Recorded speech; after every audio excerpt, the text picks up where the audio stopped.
முதலமைச்சர் மு.க.ஸ்டாலின் தலைமையில் தமிழக அமைச்சரவை கூட்டம் தற்போது தொடங்கியிருக்கிறது. வரும் 20ஆம் தேதி தொடங்கும் சட்டப்பேரவையின் ஆண்டு முதல் கூட்டத்தினின்று ஆளுநர் உரையில் இடம்பெற வேண்டிய அம்சங்கள் குறித்து வாதிப்பதற்காக இந்த கூட்டம் தற்போது கூடியிருப்பதை அண்மை செய்திகளாக பார்க்கிறோம். முதலமைச்சர் மு.க.ஸ்டாலின் தலைமையில் தமிழக அமைச்சரவை கூடியிருக்கிறது.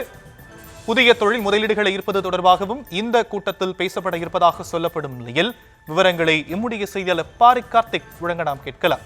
பாரிக் கார்த்திக், விவரங்கள். வணக்கம். ஆளுநர் உரையுடன் இந்த ஆண்டிற்கான முதல் சட்டப்பேரவை கூட்டத்தொடர் வருகின்ற 20ஆம் தேதி துவங்க உள்ள நிலையில் தற்போது தமிழ்நாடு முதலமைச்சர் அவர்கள் தலைமையில் அமைச்சரவை கூட்டம் தலைமைச் செயலகத்தில் துவங்கியிருக்கிறது.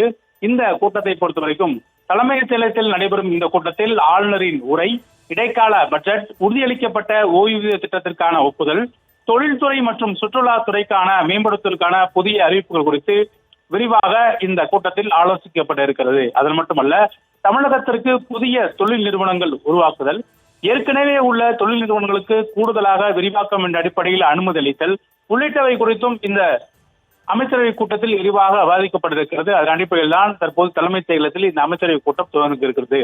குறிப்பாக இந்த அரசு ஊழியர்களுக்கு ஓய்வூதிய திட்டம் தமிழ்நாடு அரசு சார்பில் அறிவிக்கப்பட்ட நிலையில் அதற்கான அனுமதியும் இந்த அமைச்சரவை கூட்டத்தில் அளிக்கப்படும். அதே போல தொழில்துறை மற்றும் சுற்றுலாத்துறையை மேம்படுத்தும் வகையில் ஏற்கனவே தமிழ்நாடு அரசு சார்பில் கூடுதலாக நிதி ஒதுக்கப்பட்டு அதற்கான திட்டப்பணிகளும் நடைபெற்று வருகிறது. குறிப்பாக தமிழகத்தை சுற்றுலாவில் தலைசிறந்த மாநிலமாக மாற்றுவதற்கான சுற்றுலா குறித்த பல்வேறு பட்ஜெட்டுகளும் அதற்கு ஒதுக்கப்பட்டு அனைத்து சுற்றுலா தலங்களும் மேம்படுத்தப்பட்டு வருகிறது. தமிழகம் முழுக்க இருக்கக்கூடிய அனைத்து சுற்றுலா தலங்களும் மேம்படுத்த நிலையில் தற்போது அதற்கான பட்ஜெட் ஒதுக்கப்பட்டு விரிவாக்க பணிகளும் நடைபெற்று வருகின்றன. தமிழகம் இந்தியாவில் சுற்றுலாத்துறையில் ஒரு முதன்மையான மாநிலமாக உருவாக்குவதற்கு ஏற்கனவே தமிழ்நாடு அரசு சார்பில் பல்வேறு முயற்சிகள் எடுக்கப்பட்டு வருகின்றன. அடிப்படையிலே அதற்கான ஒப்புதலும் தற்போது அமைச்சரவை கூட்டத்தில் கொடுப்பார்கள் என்று எதிர்பார்க்கப்படுகிறது.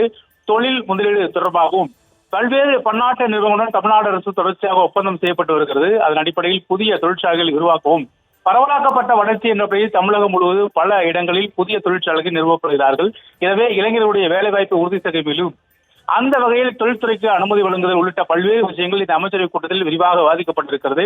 அதன் அடிப்படையில் தான் தற்போது தமிழ்நாடு முதலமைச்சர் தலைமையில் தலைமைச் செயலகத்தில் அமைச்சரவை கூட்டம் துவங்கி நடைபெற்று வருகிறது.